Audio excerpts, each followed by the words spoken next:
kewajiban jangka panjang, obligasi dan WSL jangka panjang akan kita bahas di video kali ini.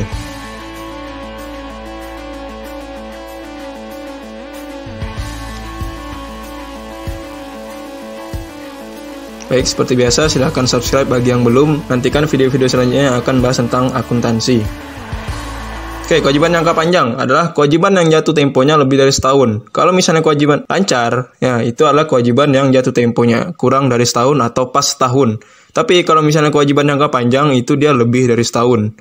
Nah, bentuknya seperti WSL jangka panjang dan obligasi. Hanya dua ini saja bentuk umum dari kewajiban jangka panjang. Nah, ini WSL jangka panjang.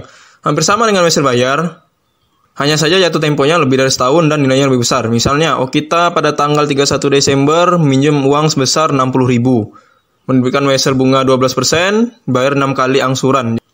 Nah, ketika kita itu menerbitkan WSL, berarti dia itu seperti menerbitkan surat utang. Nah, kalau misalnya menerbitkan surat utang, berarti dia itu ya ingin berhutang kan? Nah, jadi kalau misalnya WSL atau obligasi menerbitkan, berarti dialah yang berhutang. Nah, artinya apa? Dia itu semacam menerbitkan surat berharga utang yang nantinya ketika nanti sudah dibayar atau sudah dilunasi, surat itu akan dikembalikan. Ya, bisa dibilang itu semacam agunan lah gitu. Jadi, pihak yang berutang menerbitkan surat utang, nah berarti dia yang berutang.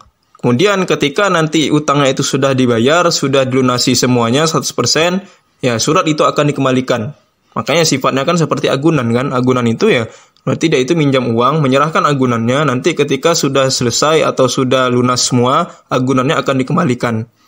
Ya, memang kurang lebih lah seperti itu dari penerbitan surat hutang. Ya, jadi menerbitkan surat hutang, dia itu berhutang, nanti ketika sudah lunas, surat itu akan dikembalikan dari si peminjam ke yang penerbit.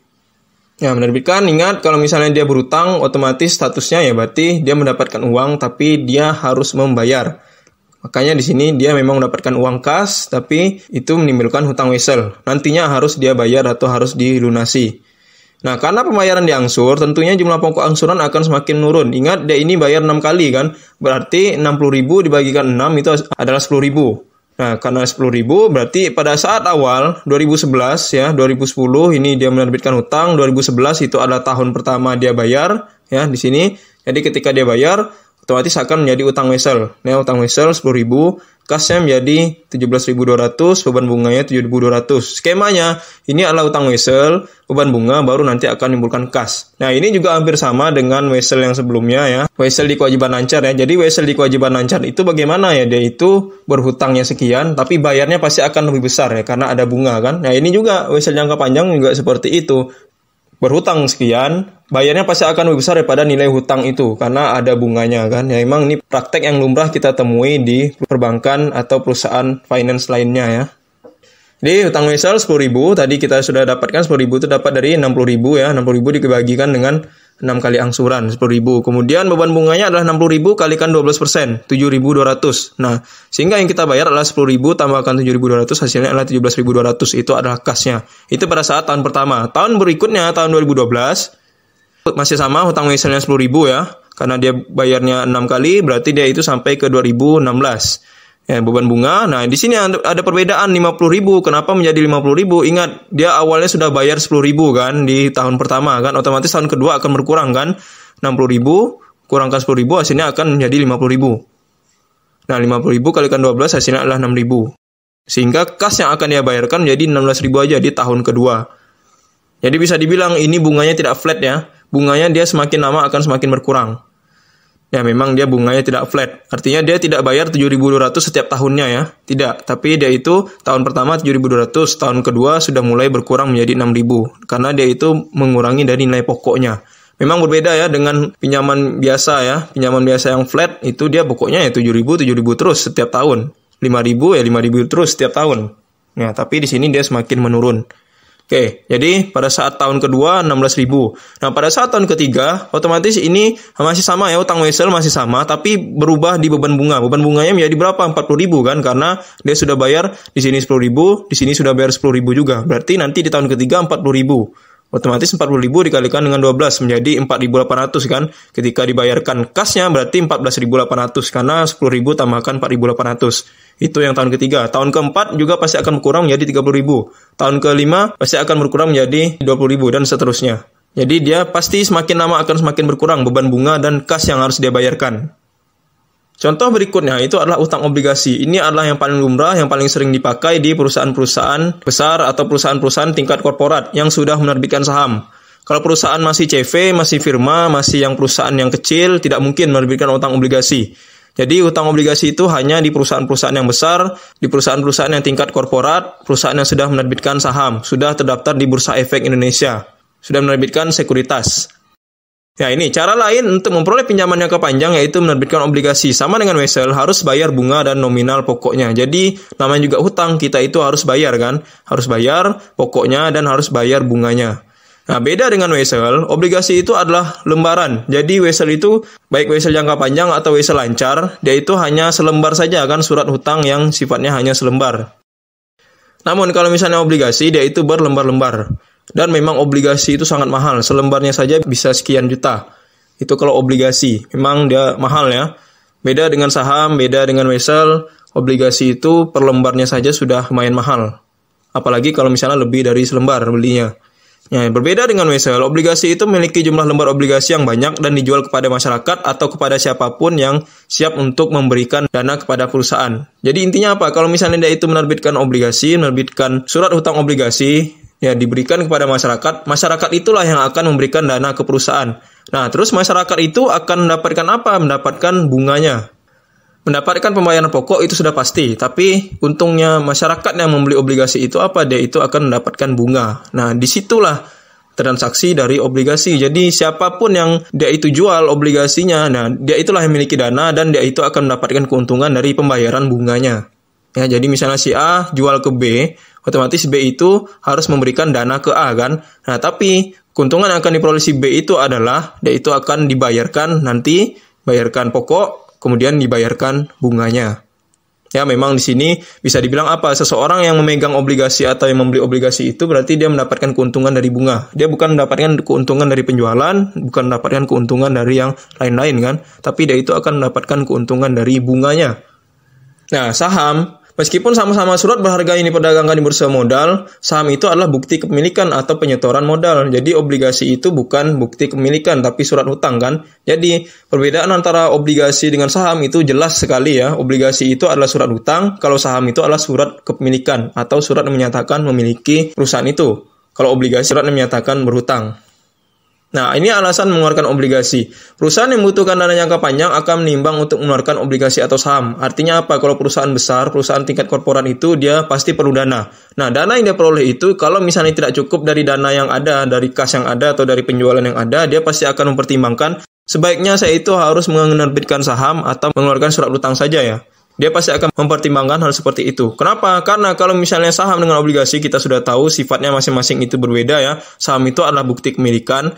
Masing-masing ada plus minus. Jadi kalau misalnya pemegang saham senior, dia itu sudah lama memiliki saham di perusahaan itu, pasti lebih menyukai obligasi. Karena apa? Kalau misalnya dengan adanya obligasi, otomatis kan dia tidak menambah kepemilikan kan, tidak menambah investor, tidak menambah pemegang saham kan, otomatis dividen yang akan diterima si pemegang saham atau porsi laba yang akan diterima oleh pemegang saham senior itu pasti lebih besar kan, karena tidak ada penambahan investor baru atau tidak ada penambahan pemegang saham baru kan. Tapi kalau misalnya dia menerbitkan saham baru, otomatis nanti akan ada pemegang saham yang junior, ada pemegang saham baru. Nanti keuntungan atau porsi labanya pasti akan dibagi ke mereka kan. Nah, itulah yang tidak diinginkan oleh pemegang saham senior. Jadi kalau misalnya dengan menerbitkan obligasi itu ya mereka udah bayar obligasi saja, membayar bunga saja, membayar kewajiban saja, membayar hutang saja. Dia tidak perlu membagi laba dengan pemegang saham yang baru kan. Makanya pemegang saham senior pasti lebih suka obligasi. Karena dengan menerbitkan obligasi itu mereka akan mendapatkan porsi laba yang lebih besar kan. Karena ya pemegang saham baru itu tidak menambah. Pemegang saham junior itu dia tidak bertambah. Otomatis porsi labanya juga tidak akan dibagi ke pemegang saham junior itu kan. Karena dia sudah menerbitkan obligasi. Tidak menambah pemegang saham yang baru. Ya, kalau misalnya tidak menambah pemegang saham yang baru kan otomatis porsi laba yang dia terima akan bertambah. Tapi kalau misalnya dia itu menerbitkan saham, otomatis akan nambah pemegang saham. Akan menambah investor yang junior kan. Berarti nanti porsi laba yang dia terima bagi yang senior itu pasti akan sedikit dong, karena dia harus dibagi ke yang pemegang saham baru atau pemegang saham junior. Nah, itulah yang tidak mau dilakukan oleh pemegang saham senior. Maka dari itu ya lebih amannya udah kita memberikan obligasi. Itu bagi pemegang saham senior.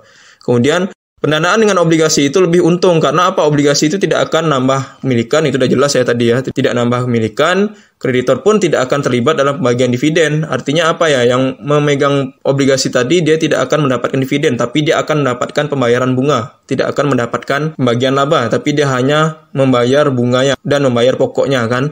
Tapi kalau misalnya saham itu dia dipegang sampai ke tidak terbatas atau tidak tahu sampai kapan dia akan memegangnya kan. Maka dari itu pembagian dividen juga tidak akan jelas sampai kapan ya ke pemegang saham junior kan. Nah itulah memang saham. Saham itu akan dimiliki sampai kapanpun, tidak ada batasan waktunya. Tapi kalau obligasi dia itu akan dipegang sampai pada saat waktu yang ditentukan. Ya kan? Namanya juga hutang kan. Hutang itu kan pasti ada jangka waktunya. Entah itu 5 tahun, 10 tahun atau seterusnya kan. Jadi obligasi itu akan hilang ikatannya atau akan hilang kewajibannya ketika sudah dilunasi. Nah kalau saham dia itu akan dibayarkan terus dividennya sampai pemegang saham itu akan menjualnya. Kalau misalnya pemegang sahamnya itu tidak menjual sampai diturunkan ke anak cucu, otomatis dia akan memiliki saham itu terus kan. Makanya saham itu dimiliki secara tidak terbatas. Sampai kapanpun dia akan dimiliki tergantung dari orang itu ingin menjualnya atau tidak. Tapi kalau obligasi dia terbatas pada saat pelunasan sudah selesai semua. Ya itu salah satu keunggulan dari mengeluarkan obligasi ya. Memang sih salah satu kelemahan dari obligasi itu adalah apa? Dia itu harus melunasi pinjaman pokok dan bunga kan. Tapi hal itulah yang membuat pembayaran pinjaman dan bunga itu mengurangi pembayaran pajak kan. Nah, karena laba itu akan berkurang nanti ketika membayar bunga dan bayar pinjaman kan. Nah nanti ketika laba itu akan berkurang otomatis pembayaran pajak juga akan berkurang. Jadi pembayaran bunga itu ya memang sebagai beban yang mengurangi untuk pembayaran pajak. Ini proses penerbitan dan perdagangan obligasi. Ketika perusahaan menerbitkan obligasi tersebut biasanya dijual ke perusahaan minjam emisi yang namanya underwriter. Selanjutnya penjamin emisi ini yang menjual obligasi kepada masyarakat. Jadi bisa dibilang apa? Ketika obligasi itu dijual pertama kali, nanti ada namanya semacam distributornya lah itu. Nah, distributornya itu adalah underwriter. Nanti distributor baru jual ke masyarakat. Nah, itulah dia. Ya, itu semacam middleman atau orang tengahnya lah ya, atau distributornya lah. Nanti dari distributor baru ke masyarakat. Nah, itulah penjamin emisi ini jual obligasi kepada masyarakat. Perjanjian obligasi adalah kontrak tertulis antara penerbit obligasi dengan para pemegang obligasi. Para pemegang obligasi akan menerima sertifikat obligasi yang membuktikan bahwa perusahaan punya hutang terhadap pemegang itu. Obligasi itu adalah surat hutang ya. Jadi ketika sudah dijual kepada orang itu, nanti orang itu yang memegang. Nah, orang itulah yang akan memberikan dana kepada perusahaan. Nanti ketika orang itu sudah memiliki ya, sudah jelas tertera namanya, nilainya dan segala macamnya, baru nanti perusahaan akan bayar ke orang itu. Bayar pokok dan bayar bunganya. Nah, kalau trustee adalah pihak yang bertugas untuk memonitor tindakan perusahaan penerbit obligasi agar perusahaan mematuhi segala ketentuan yang tercantum dalam perjanjian. Biasanya adalah bank yang ditunjuk oleh perusahaan penerbit obligasi. Nah, ini perdagangan obligasi. Pemegang obligasi bisa mengkonversi obligasi yang dimilikinya menjadi kas dengan cara menjualnya sebesar harga pasar yang berlaku pada saat penjualan di pasar modal. Perusahaan membuat jurnal hanya saat menerbitkan atau membeli kembali obligasi atau ingin dikonversi menjadi saham. Perusahaan tidak perlu mencatat apabila sudah di pasar modal. Megang obligasi tersebut pindah tangan antara investor satu dengan yang lainnya.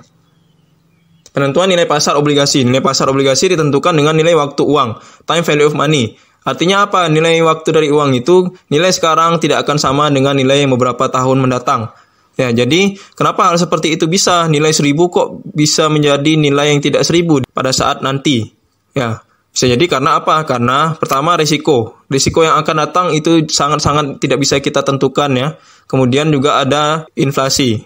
Nah, contoh, 1.000 itu dahulu sekali bisa mendapatkan beberapa permen. Bisa 10 permen. Itu dahulu sekali. Kemudian makin naik beberapa tahun, itu 1.000 hanya dapat 5 permen saja. Kemudian pada saat makin lama, 1.000 hanya bisa dapat 3 permen. Makin lama 1.000 akhirnya cuma dapat 2 permen. Akhirnya 1.000 nanti akan menjadi cuma 1 permen aja kan. Nah, itulah salah satu nilai waktu dari uang. Jadi nilai yang sekarang itu akan tidak sama dengan nilai dari waktu beberapa yang akan datang. Nilai 1 juta sekarang itu belum tentu akan mendapatkan barang yang sama di tahun mendatang. Misalnya sekarang 1 juta itu sekarang bisa mendapatkan 10 jenis sembako. Mungkin beberapa tahun mendatang hanya 5 jenis sembako aja. Itu kan yang membuat nilai waktu dari uang itu semakin berbeda dari tahun sekarang ke tahun yang berikutnya. Itu tadi, kenapa dia bisa berbeda? Karena adanya risiko yang tidak bisa kita pastikan dari sekarang ya, risiko di masa depan itu tidak bisa kita pastikan sekarang. Kemudian juga dia itu adanya inflasi. Barang itu makin lama akan semakin naik kan, karena tuntutan hidup, kemudian karena semakin langkanya sumber daya. Jadi itu ya nilai waktu dari uang. Nilai sekarang tidak akan sama dengan beberapa waktu yang datang. Nilainya tetap sama, nilainya 1 juta. Tapi barang yang diperoleh dia tidak akan sama dengan beberapa waktu yang mendatang. Penerbitan obligasi, hal yang perlu diketahui adalah pertama nilai nominalnya, tanggal jatuh temponya, bunga obligasinya, kemudian tanggal bunganya. Jadi nilai nominal, tanggal jatuh tempo, bunga obligasi, sama tanggal bunganya. Disetujui untuk menerbitkan obligasi 8 miliar, bunga 9%, jangka waktunya 20 tahun, tanggal 12 Januari mulainya. Jangka waktu 20 tahun ya, jangka waktu 20 tahun berarti jatuh temponya adalah 2032. 2012 tambah 20 tahun ya, 2032 ya. Bunga 9%, kemudian 8 miliar nilai obligasinya, bayaran setiap Juli dan Januari. Nah, berarti di sini kita sudah tahu bahwa Juli dengan Januari itu adalah pembayaran 6 bulan kan? Nah, kalau pembayaran 6 bulan berarti dia adalah semesteran. Dalam obligasi itu memang dia ada dikenal pembayaran tahunan, semesteran, atau kuartalan. Tapi yang paling umum adalah semesteran. Nah, semesteran itu antara Juli, Januari, atau Februari, September. Maret, September. Nah, intinya adalah dia itu 6 bulan yang paling umum, atau semesteran. Nah, perusahaan yang menerbitkan obligasi akan buat jurnal berikut. Jadi, perusahaan yang sudah menerbitkan obligasi, ingat, surat utang itu terbitkan, berarti dialah yang berutang. Menerbitkan obligasi, berarti dia akan menerima kas. Kas senilai 8 miliar. Dan utang obligasi 8 miliar ya. Ini hampir sama lah. Kalau menerbitkan obligasi itu pasti jurnalnya kas utang obligasi. Itu sudah pasti ya. Ya, menerbitkan obligasi, menerbitkan wesel, pasti dia kas utang wesel. Itu kalau menerbitkan wesel. Tapi kalau menerbitkan obligasi ya kas utang obligasi. Ya, intinya adalah kalau menerbitkan surat utang dia pasti kas debit, utang kredit. Itu udah pasti. Cuman utang apa? Kan bisa jadi utang usaha, utang dagang, atau di sini ya kalau wesel berarti utang wesel, kas dengan utang wesel itu kalau wesel, kalau obligasi ya berarti kas utang obligasi. Kemudian 2012 perusahaan bayar bunga untuk 6 bulan Januari dan Juli ya. Di sini sudah diberitahu Juli dan Januari atau Januari sampai Juli, maka jurnal yang dibuat adalah beban bunga dengan kas. Ya, tapi nilainya adalah 360 juta. 360 juta itu dapat dari mana ya? Berarti 8 miliar dikalikan dengan 9% dibagi dengan 2. Kenapa dibagi 2? Karena dalam 1 tahun itu dibayar 2 kali. Nah, itulah maksudnya ya. Jadi, pembayaran setiap 6 bulan sekali atau pembayaran semesteran, berarti dia itu dalam 1 tahun ada 2 kali kan. Makanya di sini 8 miliar kalikan 9% bagi dengan 2. Bagi 2 karena dia itu dalam 1 tahun ada 2 kali bayar, 6 bulan sekali. Ya, jadi seperti itu ya. Besar ya, bunganya itu sampai 360 juta. Wah, sangat-sangat besar ini. Karena dia memang berutang aja 8 miliar kan, berarti beban bunganya sampai 360 juta. Nah, itu kalau misalnya pembayaran bunga. Kemudian pada saat dilunasi 2032, Januari 2032 ya, karena dia itu obligasinya sampai 20 tahun, ya berarti perusahaan akan menjurnal utang obligasi dengan kas. 8 miliar, 8 miliar. Ini adalah pokoknya ya. Ya, karena dia itu melunasi, berarti akan mengurangi kas. Utangnya juga akan berkurang, berada di sebelah debit ya. Utangnya berkurang. Ingat, utang berkurang itu berada di sebelah debit karena awalnya adalah berada di sebelah kredit. Ketika berkurang akan berada di sebelah debit. Ya, jadi seperti itu ya utang obligasi dengan kas. Tapi ini adalah yang pokoknya. Yang bunganya adalah 360. Berarti 360 ini setiap semester. Dalam 1 tahun ada 720 juta setiap tahunnya. Berarti kalau dikalikan dengan 20 ya berarti itu sudah lumayan besar ya. Tingkat bunga obligasi dinyatakan secara pasti dan tercantum dalam perjanjian obligasi. Tingkat bunga pasar akan naik bila permintaan akan uang meningkat atau permintaan menurun. Tingkat bunga pasar obligasi pada saat tanggal tertentu tidak sama antara perusahaan satu dengan yang lainnya. Umumnya perusahaan penerbit obligasi akan menawarkan tingkat bunga kontrak sebesar tingkat bunga pasar yang diperkirakan berlaku pada saat tanggal penerbitan. Jadi, ya memang dalam menerbitkan obligasi itu harus melihat ya, melihat tanggalnya, melihat tahunnya, kemudian juga melihat bunganya, bunga kontrak, bunga yang pada saat perjanjian, kemudian bunga pasarnya itu bagaimana, kemudian nanti pada saat penerbitannya itu bunganya berapa kan. Jadi memang banyak yang harus diperhatikan. Jika taksiran perusahaan sesuai dengan kenyataan dan tingkat bunga kontrak sama dengan tingkat bunga pasar pada tanggal obligasi diterbitkan, maka obligasi itu dapat dijual sebesar nilai nominal. Namun dalam prakteknya tingkat bunga kontrak itu tidak sesuai dengan tingkat bunga pasar. Jadi pada saat seseorang atau perusahaan itu menerbitkan obligasi ya, dia itu sudah menentukan tarif atau tingkat bunganya seperti ini. Ternyata dia itu tidak sesuai dengan pasar. Nah, disitulah kan, memang kalau misalnya kita menerbitkan sekarang kan, namanya juga pasar, itu pasti akan berubah-ubah kan. Jadi kalau kita menerbitkan sekarang, ya belum tentu nanti akan sama dengan yang pasar. Bisa jadi rugi, bisa jadi untung kan. Misalnya lah, kita itu menerbitkan obligasi senilai 5%. Ternyata bunga pasar hanya 4% saja. Nah, berarti di situ ya bisa untung, bisa rugi kan. Atau kita menerbitkan sekarang 5%, ternyata nanti pasar senilai 7% kan. Nah, berarti tidak sesuai kan. Memang itulah realita pasar ya, jadi realita pasar itu bisa berubah-ubah, kita tidak tahu. Obligasi sering dijual dengan harga yang lebih rendah dari nilai nominal atau bisa dijual dengan harga di atas nilai nominal, sehingga selisih tersebut biasanya namanya diskon atau premi. Jadi di sini bukan namanya untung atau rugi ya, tapi diskon atau premi. Yang diterbitkan itu bisa lebih besar daripada pasar, bisa juga lebih kecil daripada pasar. Nah, bisa jadi namanya diskon, bisa jadi namanya premi. Atau misalnya kalau kita contohkan ke penjualan barang ya. Kalau misalnya kita itu menjual barang senilai 1 juta, tapi pasar mengakuinya hanya 500 kan. Sedangkan yang terjual adalah 1 juta, berarti kita untung di situ karena pasar 500. Sementara kita menjualnya 1 juta kan, berarti kita di situ untung. Tapi kalau misalnya kita itu menjual 1 juta, ternyata pasar mengakuinya 1.500.000 dan sudah terjual hanya 1 juta, ya berarti mau tidak mau kita rugi 500.000 di situ kan. Jadi di sini kita sebagai penjual ya, kalau sebagai pembeli beda lagi. Berarti penjual untung, pembeli rugi. Tapi kalau misalnya penjual rugi, pembeli yang akan untung. Ya, disitulah skemanya. Jadi ya dicontohkan kalau misalnya menjual barang. Itu mengakui dengan menjual. Pasar mengakuinya 500, tapi kita jualnya itu 1 juta. Ya berarti lakunya 1 juta ya kitalah yang untung. Nah ini penjualan obligasi dengan diskon ya. Seandainya tanggal 10 Januari perusahaan mengeluarkan obligasi nilai nominal ada 100 juta. Bunganya 8% dengan jangka waktu 10 tahun. 10 Januari obligasinya nilai 100 juta, bunga 8%, jangka waktunya 10 tahun, tingkat bunga pasar saat itu adalah 9% kan. Nah, artinya apa di sini? Kita menerbitkan 8%, tapi bunga yang berlaku saat itu kan 9% kan, bunga pasarnya. Berarti di sini istilahnya adalah diskon. Artinya apa? Kita itu menerbitkan lebih kecil daripada pasar. Nah, ini membuat investor tidak bersedia membeli obligasi tersebut karena tingkat bunganya lebih rendah kan. Nah, artinya apa? Berarti risikonya itu lebih rendah. Meskipun untungnya rendah, tapi resikonya juga rendah kan. Jadi bunganya 8% pada saat itu padahal bunganya adalah 9% di pasar kan.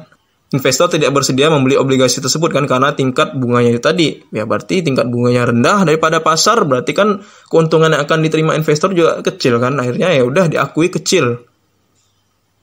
Intinya adalah apa di sini? Ingat, perusahaan yang menerbitkan obligasi itu kan berarti dia yang berhutang. Dia berutang, menetapkan 8% bunganya ya. Nanti akan diberikan kepada si pemegang obligasi kan. Ingat, pemegang obligasi itu adalah yang memiliki dana atau yang harus dibayarkan ke orang itu kan. Jadi si penerbit itu sudah tetapkan dah 8% bunga yang akan Bapak terima. Tapi ternyata pada saat itu bunga pasar 9% kan. Waduh, bunga pasar 9%. Harusnya saya dapat 9% dong bagi si investor tadi kan. Atau bagi si pemegang obligasi tadi. Bagi yang pemberi dana tadi kan. Harusnya saya dapat pembayaran itu 9% dong, tapi kok hanya 8% aja kan. Berarti di sini ya udah saya harus membeli kurang daripada yang seharusnya.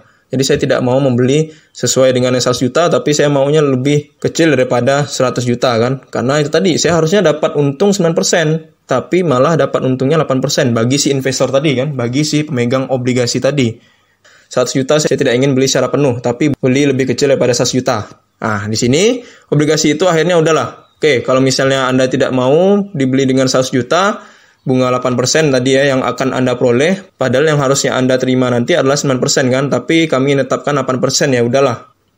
100 juta itu kami jadikan turun 93.492. Makanya di sini kas yang akan diterima oleh perusahaan atau si penerbit ya. Ingat, si penerbit itu adalah yang mendapatkan hutang tadi. Jadi si penerbit itu akan mendapatkan 93.492. Lakunya hanya 93.492, ya udah berarti itulah kas yang akan diterima oleh si penerbit atau si perusahaan. Kemudian utang obligasinya adalah 100 juta kan di sini ya, 100 juta dikredit. Nah, ada selisih 100 juta dengan 93.492 itu adalah 6.500.000, itu namanya adalah diskon. Jadi kalau misalnya kalian masih bingung, udah sederhananya gini aja. Kalau bunga kontrak lebih kecil daripada bunga pasar, itu namanya diskon. Tapi kalau misalnya bunga kontrak lebih besar daripada bunga pasar, berarti dia itu adalah premi. Intinya adalah pasar di situ. Pasar lebih besar, oh berarti dapat diskon. Pasar lebih kecil, berarti dapat premi. Sederhananya begitu ya. Pasar lebih besar, berarti dia akan dapat diskon. Tapi kalau misalnya pasar lebih kecil, dia akan dapat premi. Oke, jadi ini jurnalnya ya. Kas dengan diskon obligasi karena pasar lebih besar, jadi namanya di sini diskon dan berada di sebelah debit. Diskon pasti berada di sebelah debit ya. Jadi kalau premi berada di sebelah mana ya? Premi pasti akan berada di sebelah kredit. Tapi karena ini diskon berada di sebelah debit. Kas diskon obligasi 93 dengan 6 juta, utang obligasinya adalah 1 juta.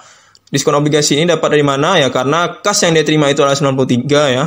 Nilai diskon itu kita baru bisa tentukan di akhir. Kita tidak bisa tentukan di awal, tidak bisa. Yang baru kita bisa tentukan di awal itu adalah nilai kas yang kita terima ini 93. kemudian nilai obligasinya. Jadi kas dengan utang obligasi, kasnya adalah 93, kas yang dia terima, karena dia itu lakunya adalah 93 kan. Ya, itu tadi karena investor tidak bersedia membelinya, ya udah diturunkan aja harganya. Nah, makanya di sini kasnya adalah 93 yang diterima. Kemudian utang obligasinya nilainya berapa ya? 100 juta kan? Ya, 100 juta. Selisih dari 100 juta dengan 93 itu adalah 6.500.000. Nah, bagaimana penyajiannya di neraca? Jika perusahaan menyusun neraca untuk kewajiban jangka panjang ya atau obligasi, ya langsung aja ditulis di sini, obligasi 8% 1 Januari, diskon obligasi atas dasar tingkat bunga yang berlaku penerbitan obligasi 9%. 9% ini ingat ya, bukan berarti 6.508.000 ini diperoleh dari 100.000 kalikan 9%. Salah, atau 100.000 dikalikan 8%, itu juga salah. 6 juta ini diperoleh dari yang diskon barusan yang kita cari ini. Ya, diperoleh di sini ya, 6.500.000. Dan ingat, 6.500.000 ini diperoleh dari selisih antara 93.492 ini dengan 100 juta. Dapatlah 6.500.000. Ya, ingat 6.500.000 ini bukan diperoleh dari 8% atau 9%, tapi ini adalah selisih dari yang sudah kita cari tadi. Apa itu amortisasi diskon? Amortisasi diskon itu adalah semacam pengalokasian, penyebaran atau pembagian ke periode-periode yang memperoleh manfaat. Apa sih maksudnya amortisasi diskon itu ya? Jadi amortisasi diskon itu ya semacam pembagian agar dia itu tidak dibebankan di awal terlalu besar. Ini contohnya, 6.500.000 itu kalau misalnya dibebankan pada saat 1 bulan atau pada saat 1 tahun begitu saja, itu rasa-rasanya agak berat. Kalau misalnya kita sebarkan ke 10 tahun atau per semester atau tiap bulan, nah itu kan dia akan menjadi lebih kecil. Ya, jadi 6.500.000 kalau 10 tahun berarti jadinya 650. Kalau misalnya dibagi menjadi 20 tahun berarti 300-an. Atau misalnya dia itu 10 tahun tapi per semester, berarti kan 2 kali kan, tetap 20 kali. Berarti 6 juta dibagikan dengan 20, hasilnya 300-an kan. Nah itu jadinya lebih kecil. Itulah salah satu fungsi dari amortisasi atau pembagian atau pengalokasian. Jadi dia itu tidak dibebankan di satu periode saja. Karena kalau misalnya dibebankan di satu periode saja itu pasti berat, pasti besar ya. Apalagi bagi perusahaan yang baru berkembang. Nah, di contoh ini memang masih kecil ya, 6 juta ya. Tapi pada faktanya atau aslinya itu bisa lebih besar daripada 6 juta. Bisa jadi 60, 600, 6 miliar, apalagi sampai 6 triliun. Itu sudah pasti sangat besar. Nah, makanya kita mengamortisasikan atau mengalokasikan ke beberapa periode-periode yang menerima manfaat. Nah, ini 93.492 ya. Juga sama dari jurnal tadi, 6.500.000 juga begitu. 10 tahun kemudian, karena ini obligasinya 10 tahun ya, harus melunasi obligasi tersebut sebesar nilainya 100 juta. Ini hampir sama dengan yang sebelumnya Wesel ya. Jadi kita itu dapatnya 93, tapi yang harus kita lunasi nanti harus bernilai 100 juta. Nah, diskon sebesar 6 juta itu dianggap sebagai beban pemakaian atas dana 93 itu. Jadi, ada 3 nominal ya, 100, 6 juta, dan 93. Nah, 6 juta itu dianggap sebagai biaya atau beban untuk memakai dana sebesar 93 itu. Memang pada saat akhir pelunasan kita harus membayar 100 juta. Itulah maksudnya diskon yang kita dapatkan di sini ya. Jadi dianggap sebagai biaya atau beban untuk memakai dana bersih atau dana kas yang kita bersih terima itu. Meskipun nanti yang harus kita bayar pasti lebih besar daripada kas yang harus kita terima. Nah, pengalokasian atau amortisasi ini ada 2, menggunakan metode garis lurus dan tarif bunga efektif. Yang pertama menggunakan garis lurus. Jadi alokasinya itu menggunakan garis lurus, otomatis dia itu apa? Sejajar, standar, atau bisa dibilang sama antara setiap periode ke periode berikutnya. Tidak ada perbedaan, tidak ada perubahan angka, dan lain sebagainya. Itulah maksudnya garis lurus. Jadi dia itu antara periode satu dengan periode lain sama. Tidak ada perbedaan, tidak ada selisih, tidak ada biaya lebih atau tidak ada biaya kurang, dan lain sebagainya. Jadi dia itu sama setiap periode pembayaran itu. Oke, kita sudah tahu tadi nilai diskonnya adalah 6.500.000 ya. 6.500.000 itu untuk 10 tahun. Berarti kalau misalnya 6.500.000 dibagi dengan 10 tahun, diperolehlah hasilnya 650.800 per tahunnya. Jadi karena dia itu ada 10 tahun, ya berarti harus dibagi 10. Kalau dia ada 12 tahun, ini juga pasti akan lebih kecil lagi kan. Mungkin nilainya tidak akan bulat ya. Apalagi dibagi 11, 13, dan lain sebagainya. Nah, kalau misalnya pembayaran bunga itu dilakukan per semester, berarti ini harus kita bagi 2 lagi. 650 ini kita bagikan 2 lagi, hasilnya adalah 325.400. Atau sama juga dengan 6.500.000 dibagi dengan langsung 20. Kenapa 20? Karena dia itu 10 tahun, kemudian setiap tahunnya ada 2 kali bayar per semester. Jadi dia ada 2 kali, 2 kali 10, hasilnya adalah 20. Ya, bisa juga 6.500.000 bagi 20, hasilnya 325.400. Atau bisa juga 6.500.000 bagi 10 dulu, baru dibagi 2, hasilnya tetap akan sama. Mencatat amortisasi itu, dia beban bunga dengan diskon. Itu adalah jurnalnya ya. Jurnal untuk mencatat amortisasi obligasi tanggal 1 Juli adalah beban bunga dan diskon obligasi. Nilainya adalah 325.400 yang kita barusan juga dapatkan di sini. Pada tanggal itu, perusahaan juga membuat jurnal untuk mencatat transaksi pembayaran bunga. Nah, di sini beban bunga dengan kas. Beban bunga dan kas itu nilainya adalah 4 juta. Nah, kenapa dia itu nilainya 4 juta? Dapat dari mana? Akan kita lihat di sini, ya. 100 juta dikalikan dengan 8% kalikan 1/2. Oke, 100 juta kita sama-sama tahu itu adalah nilai obligasinya. Kemudian 8%. 8% itu adalah apa? Bunga dari kontrak. Nah, kalau misalnya di sini tidak ada tulisan ya, tidak ada tulisan apapun, bunga saja itu berarti bunga kontrak. Sementara di sini ada dibilang tingkat bunga pasar kan, 9%, berarti ini adalah bunga pasar. Kalau misalnya dia itu tertulis hanya bunga 8%, berarti itu adalah bunga kontrak ya. Tapi kalau misalnya bunga pasar jelas, oh itu adalah bunga pasar. Berarti yang kita pakai di sini adalah bunga kontrak. Nah, ini ya. Ya 8% di sini ya. Jadi yang kita pakai adalah bunga kontrak, bukan bunga pasar. Bunga kontrak. Jadi nilai obligasi dikalikan dengan bunga kontrak 8% dikalikan 1/2. Kenapa 1/2? Karena di sini adalah pembayarannya 2 kali. Jadi kalau misalnya dia itu ada keterangan atau di soalnya itu dibilang atau ada pernyataan bahwa dibayar setiap semester. Berarti dia itu dalam 1 tahun ada bayar 2 kali. Pembayaran bunga sampai 2 kali. Nah, apalagi di sini 10 tahun kan, berarti dia itu ada 20 kali bayar. 2 kalikan 10 kan. Dalam 1 tahun itu ada 2 kali bayar per semester. Nah, itu umum. Dalam obligasi itu umum per semester. Tanggalnya kadang-kadang 1 Juli dan 1 Januari. Tapi kadang-kadang juga Februari dan Agustus. Ya, intinya adalah per semester setiap tahun. Dan itu yang paling umum dalam obligasi ya. Artinya apa? Dia itu setiap tahun membayar 2 kali bunga. Sehingga kalau ditotalkan selama 10 tahun dia ada bayar 20 kali. Ya, jadi itulah dapat setengah ya. Sehingga 100 kalikan 8% kalikan setengah hasilnya adalah 4 juta. Ini adalah pembayaran bunga ya. Ingat, ini adalah jurnal untuk mencatat pembayaran bunga. Kalau misalnya kita ingin menjadikan satu, boleh juga seperti ini. Beban bunga ya, karena di atas ini beban bunga, di sini juga beban bunga. Jadi 325 dan 4 juta, 4.325. Nah, di sini debit ya, ini juga debit. Ini juga debit ya. Disatukan aja. Ya, ketika disatukan akan bertambah ya, 4.325.400. Kemudian diskon obligasi itu 325.400, kasnya adalah 4 juta. Silakan kalau mau dipisah seperti ini atau digabung seperti ini juga tidak masalah ya.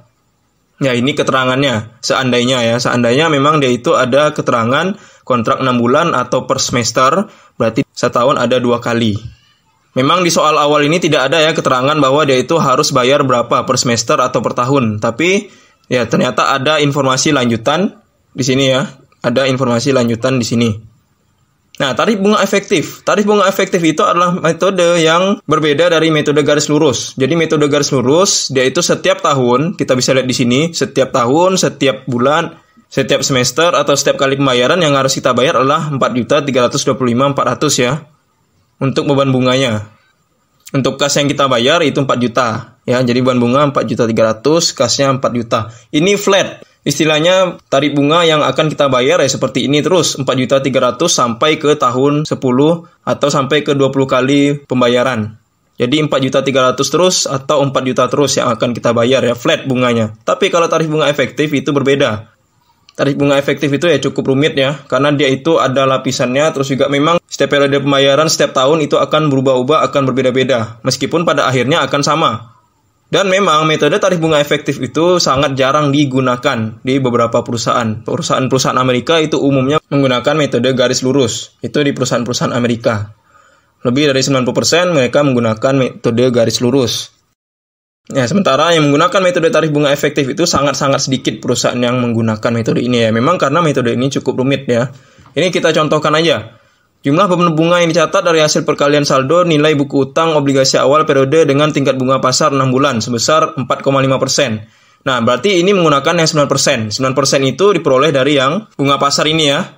Nah, beda dengan metode garis lurus. Metode garis lurus menggunakan bunga kontrak. Tapi kalau misalnya tarif bunga efektif, dia menggunakan bunga pasar. Berapapun bunga pasar, entah itu di sini 10, entah itu 5, entah itu 7, dan sebagainya. Karena di sini bunga pasarnya 9, berarti akan menggunakan 9. Itu untuk metode tarif bunga efektif. Nah, jadi di sini 9% ya dibagi 2. Dapat dari mana bagi 2 itu sama ya. Ini juga karena dalam 1 tahun itu ada bayar 2 kali. Jadi 9% bagikan 2 hasilnya adalah 4,5. Oke, contoh sebelumnya 93,492 itu adalah nilai kas yang diterima di sini ya. Nah, yang di sini ya. Jadi nilai kas yang diterima 93,492. Kemudian dikalikan dengan 4,5%. Itu hasilnya adalah 4.207 ya. Karena ini saya ringkas atau saya singkat ribuan ya. Jadi 4.207. 4.207 kurangkan dengan 4.000. 4.000 ini yang 4 juta tadi ya. Sama dengan yang sebelumnya. Nah, 4 juta di sini dapat dari 100 kalikan 8 kalikan setengah. Jadi hasilnya 4.200 dikurangkan dengan 4 juta, hasilnya adalah 207. Kemudian 93,492 yang ada di sini ditambahkan dengan 207. Hasilnya adalah 93,699. Kemudian 93,699 itu dikalikan dengan 4,5. 4,5 masih yang tadi ya. Jadi di sini kalikan 4,5, ini juga kalikan 4,5. Hasilnya adalah 4.216. 4.216 dikurangkan dengan 4.000, hasilnya adalah 216, 216 dan seterusnya. Itu baru 1 tahun pertama atau baru 1 semester yang pertama ya. 1 semester yang pertama, kemudian baru 1 tahun yang pertama. Itu belum semester yang berikutnya untuk tahun yang sama. Belum untuk yang semester berikutnya untuk tahun kedua, untuk tahun ketiga. Sampai 10 kali pembayaran. Ya, luar biasa kan? Makanya memang tarif bunga efektif itu sangat jarang dipakai oleh beberapa perusahaan. Yang paling sering pakai adalah yang garis lurus ya, karena memang menghitungnya tidak serumit itu. Kemudian juga kalau misalnya tarif bunga efektif ini setiap pembayaran itu berbeda-beda, setiap tahun berbeda-beda, khawatirnya nanti akan terdapat kesalahan perhitungan atau terdapat kesalahan pencatatan, terdapat kesalahan pembayaran. Nah, itulah akan berdampak pada perusahaan juga kan, bahaya di situ. Makanya memang perusahaan kalau misalnya ingin yang lebih simpel ya udah menggunakan yang garis lurus saja, karena memang flat setiap tahun, setiap periode pembayaran. Tapi kalau tarif bunga efektif, dia itu setiap pembayaran berbeda.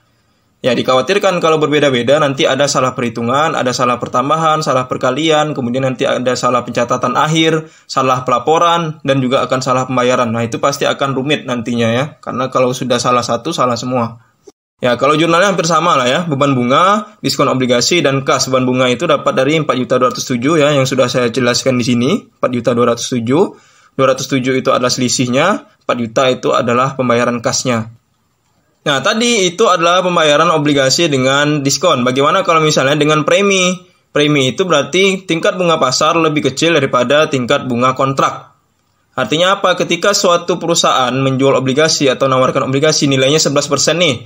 Kalau misalnya Anda atau investor itu beli obligasi saya akan berikan bunga 11%. Padahal pada saat itu pasar 10% kan, artinya apa? Di situ investor pasti akan diuntungkan. Harusnya saya dapat 10% nih, tapi ternyata yang saya dapatkan adalah 11%. Berarti kan saya lebih untung besar. Oleh karena itu, ketika investor atau pemegang obligasi itu melihat bunga yang lebih besar daripada pasar, dia pasti akan menghargai lebih obligasi itu kan. Artinya apa? Di sini investor akan diuntungkan. Ingat, investor di sini atau pemegang obligasi dia itu adalah yang mendapatkan pembayaran bunga. Atau bisa dibilang perusahaan itu harus bayar bunga ke investor tadi atau bayar bunga ke pemegang obligasi tadi kan. Pemegang obligasi itu dia sudah memegang obligasi dan sudah memberikan uang kepada perusahaan kan. Nah, jadi ingat di sini yang peminjam adalah si perusahaan, investor atau pemegang obligasi itu adalah yang memberikan pinjaman atau kreditornya. Makanya ketika kreditor atau pemegang obligasi itu melihat bahwa saya akan mendapatkan bunga 11%, otomatis di situ pemegang obligasi akan diuntungkan kan ya, itu tadi saya bilang. Harusnya dia dapat 10% karena bunga pasar waktu itu 10%, tapi malah yang dia dapatkan adalah 11%. Berarti dia itu lebih besar dapatnya daripada yang pasar. Nah, jadi seperti itu ya. Nah, karena bunga kontrak lebih besar daripada bunga pasar, akhirnya membuat investor itu berani memberikan dana lebih. Oh, saya sudah mendapatkan keuntungan lebih besar daripada yang bunga pasar. Berarti saya berhak menghargai obligasi Anda itu lebih tinggi daripada yang Anda minta. Nah, seperti itu kan. Jadi obligasinya sebenarnya 100 juta, tapi kas yang dia terima atau kas yang diterima oleh perusahaan itu lebih dari 100 juta. Nah, itu tadi kan alasannya karena bunga pasar lebih kecil daripada bunga kontrak. Keuntungan yang akan diperoleh investor itu lebih besar. Nah, sehingga dari perjanjian tersebut, hampir sama lah ya, 10 tahun, kemudian bunganya itu 1 Mei dan 1 November. Bisa kita lihat di sini 1 Mei dan 1 November, berarti dia itu per semesteran masih ya. Dan emang di awal tadi sudah saya bilang, paling umum itu membayar per semester. Jadi 1 Mei, 1 November, berarti dia itu adalah per semesteran. Ya, ini hampir sama lah ya, 10 tahun, tapi yang beda adalah bunganya. Nah, karena kondisi seperti ini, akhirnya obligasi tersebut berani dibeli oleh investor atau dibeli oleh pemegang obligasi senilai 106.232. Nah, inilah yang membuat akhirnya timbul premi. Jadi kas di sini 106 juta yang diperoleh oleh perusahaan atau yang peminjam tadi adalah 106 juta ya. Kas yang diterima oleh perusahaan atau yang berani ditawarkan oleh investor tadi adalah 106 juta ya. Jadi 106 juta padahal nilai obligasinya berapa? 100 juta. Nah, sehingga di sini ada timbul premi obligasi senilai 6.232. Ingat, ini berkali-kali saya bilang 6.200 ini bukan dapat dari 100 kalikan 11 atau 100 kalikan 10 ya. Tapi ini adalah nilai penawaran atau bisa dibilang nilai kesepakatan antara si pemegang obligasi sama si perusahaan. Nah, karena tadi obligasi bunganya 11%, saya berani membayar 106.232. Seperti itulah skemanya ya. Jadi, ya di sini adalah harga negosiasi atau harga kesepakatan. Nah, 106 yang diterima perusahaan, utang obligasi 100 juta, premi obligasi 6 juta. Premi obligasi itu berada di sebelah kredit. Ya, dia bukan berada di sebelah debit. Debit itu adalah diskon. Tapi kalau misalnya premi itu berada di sebelah kredit. Kemudian penyajiannya hampir sama dengan tadi ya. Utang obligasi 11%, 100 juta, kemudian premi itu 6.200. Sehingga total utang jangka panjang yang akan dilaporkan di neraca atau di laporan posisi keuangan itu adalah 106.232. Hampir sama dengan diskon, premi itu juga diamortisasi atau dialokasikan atau dibagi-bagi ke periode-periode yang akan menerima manfaat dari obligasi itu kan. Hampir sama juga dengan tadi, 10 tahun berarti dia itu harus dibagi sebanyak 10. Kemudian karena dia itu setiap tahunnya itu bayar 2 kali, berarti harus dibagi 2 kembali. Atau bisa dibilang ya 10 kalikan 2 saja, langsung dibagi dengan 20. Karena ada 10 tahun dan per semester setiap tahun bayarnya. Karena memang ya agak susah juga ya premi itu langsung dinikmati pada saat satu periode atau pada saat periode pembayaran aja, agak susah. Jadi harus dialokasikan atau harus dibagi-bagi agar dia tidak terlalu besar. Nah, kemudian di sini beban bunga, premi obligasi sama kas. Ya, ini hampir sama juga dengan tadi. Nah, kalau premi malah terbalik berada di sebelah debit. Bisa kita lihat di sini ya amortisasi untuk diskon. Nah, diskon obligasinya itu berada di sebelah kredit. Itu kalau yang diskon ya. Tapi kalau misalnya yang premi berada di sebelah debit. Ingat, ini adalah jurnal amortisasi ya. Sehingga ketika jurnal amortisasi, dia akan terbalik posisinya. Kalau ini adalah jurnal untuk penjualan obligasi. Jadi penjualan obligasi itu premi obligasi berada di sebelah kredit. Kemudian ketika diamortisasi, itu akan menjadi sebelah debit seperti ini. Sebelah debit seperti ini. Ya, kemudian juga beban bunga dapat 5.500.000. Premi obligasi 311, kemudian kasnya adalah 5.800.000. 5.500.000 itu dapat dari 11%. Ingat, ini adalah bunga kontrak. 11% itu adalah bunga kontrak. Bisa kita lihat di sini. Nah, ini ya. Ya, yang tadi juga saya bilangkan, kalau tidak ada keterangan ya berarti itu adalah bunga kontrak. Bunga pasar dia ada keterangan juga bunga pasar. Kalau misalnya bunga saja berarti itu adalah bunga kontrak. Bunga kontrak 11%, berarti ya di sini 11%. 11% dikalikan dengan 100 juta bagi 2. Atau bisa juga 11% dibagi dengan 2 kalikan 100 juta. Ini juga sama. Kalau sudah seperti ini, urutannya dibolak-balik sebenarnya tidak masalah ya. 11 bagi 2 kalikan 100. Atau 11 kalikan 100 bagi 2. Hasilnya pasti akan 5.500.000 sama. Ya itulah dapat beban bunga 5.500.000. Kemudian 311 itu dapat dari 6232 dibagikan dengan 20. 6232 itu dapat dari mana? Yang premi obligasi tadi kan. Nah, ini premi obligasi 6.232 dibagikan dengan 20. Ingat, karena dia itu ada 10 tahun, kemudian setiap tahunnya itu ada bayar 2 kali, berarti 10 kalikan 2 menjadi 20. Kalau misalnya setiap tahun dibayar 3 kali, berarti 10 dikalikan dengan 3, berarti di sini akan bagikan 30. Kalau misalnya setiap tahun itu bayar 4 kali, berarti di sini 10 kalikan 4 menjadi 40. Ya, tergantung bagaimana dia membayarnya. Karena setiap tahun bayar 2 kali ya berarti langsung aja dikalikan 2 ya. Nah, kemudian 5.800.000 itu dapat dari penambahan ini aja kan. Jadi 5.500.000 tambahkan 311. Itu hasilnya adalah 5.811. Ya, ini adalah jurnal untuk mencatat amortisasi ya. Beban bunga, premi, kas. Kalau jurnal penjualan ya seperti ini. Dalam obligasi memang harus ada jurnal penjualan dan jurnal amortisasi. Pelunasan sebelum tanggal jatuh tempo. Terdapat ketentuan perusahaan penerbit obligasi dapat melunasi obligasi sebelum tanggal jatuh temponya. Sehingga dalam perjanjian itu, jika perusahaan penerbit obligasi melunasi obligasi sebelum tanggal jatuh tempo, perusahaan harus membayar sebesar nilai nominal obligasi ditambah premi pelunasan. Obligasi yang dapat dilunasi sebelum tanggal jatuh tempo itu namanya adalah callable bonds. Itu adalah istilah dari bahasa Inggris ya, callable bonds atau obligasi sebelum jatuh tempo. Kenapa tersebut dilakukan? Turunnya tarif bunga di pasar yang sangat tajam, sehingga akan lebih menguntungkan bila obligasinya ditarik atau dilunasi dari peredaran. Kemudian menerbitkan obligasi baru dengan tingkat bunga kontrak yang baru yang lebih rendah sesuai dengan bunga pasar.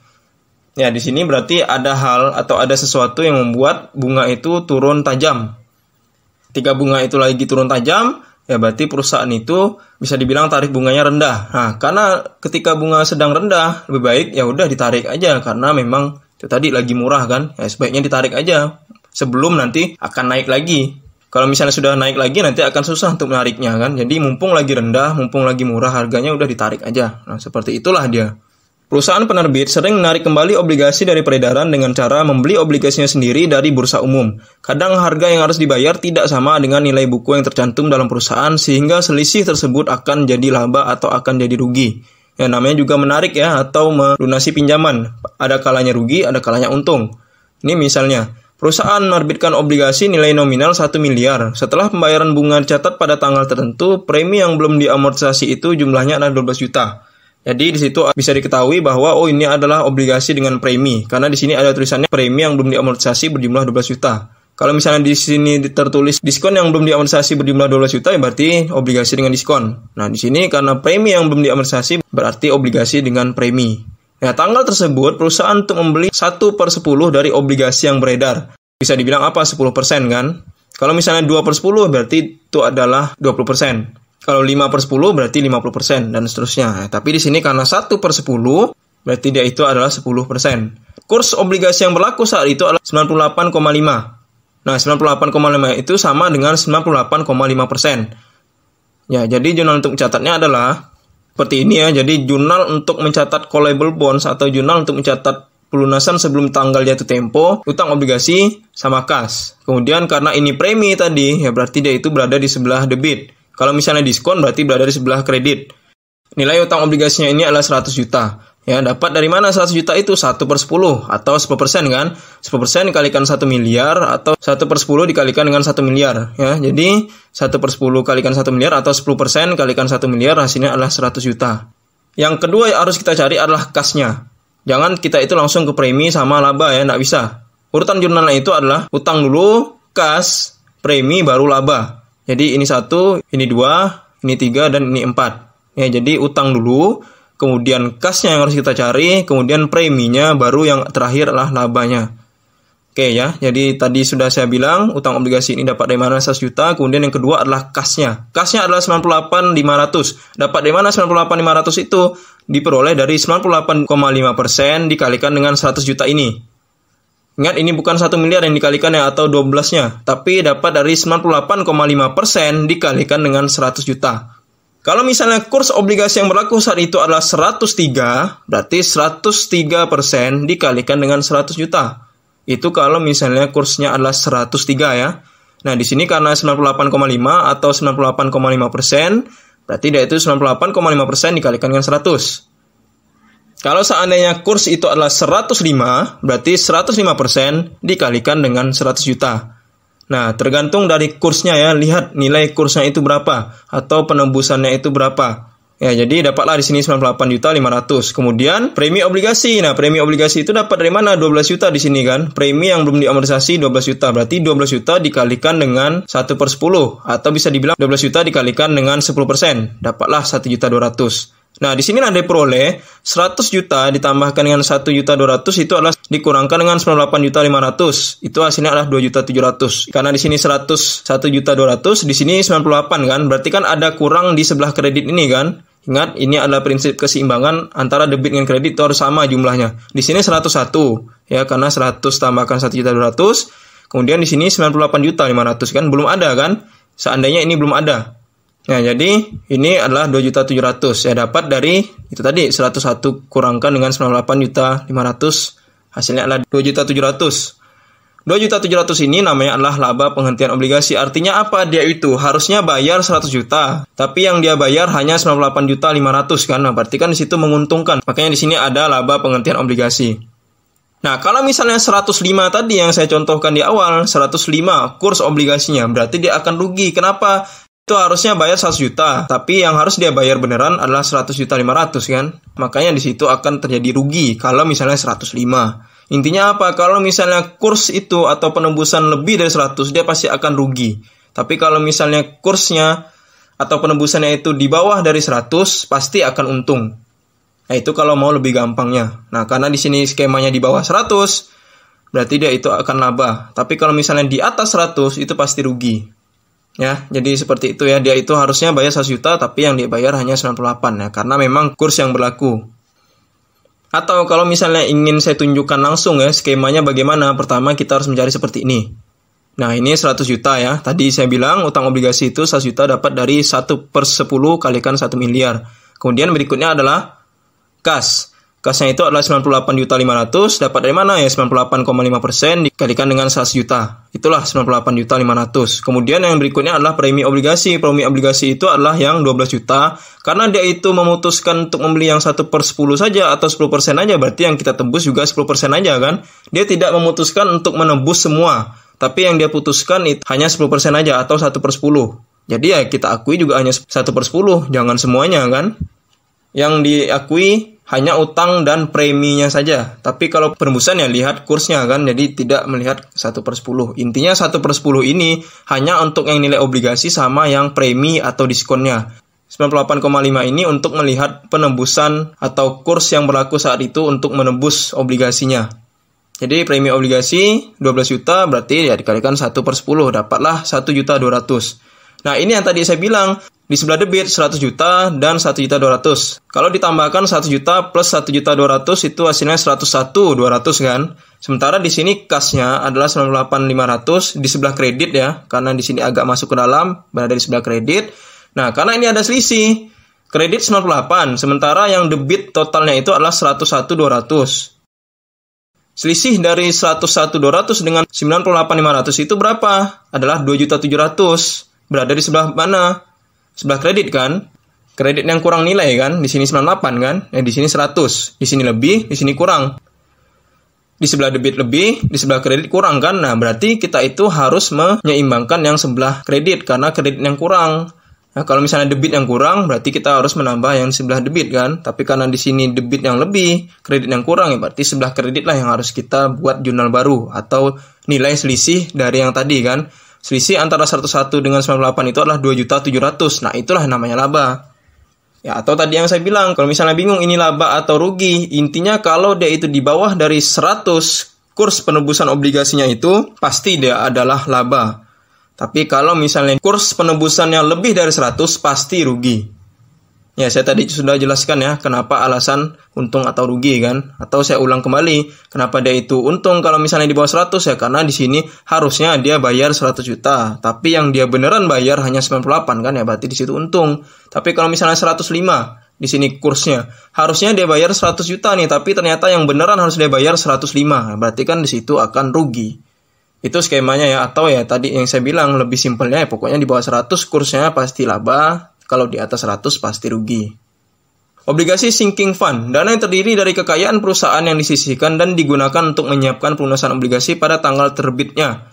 Sehingga hal tersebut lebih aman dibandingkan dengan saham. Ya, jadi bisa dibilang obligasi sinking fund itu dia macam ada agunan atau ada jaminan atau ada semacam sertifikat jaminan ya untuk diberikan kepada pemegangnya. Nah, nanti ketika si peminjam itu sudah selesai atau sudah lunas, baru nanti agunan atau jaminan itu akan dikembalikan ke si peminjam kan, karena si peminjam sudah melunasi semuanya. Nah, itulah maksudnya ya obligasi sinking fund ya.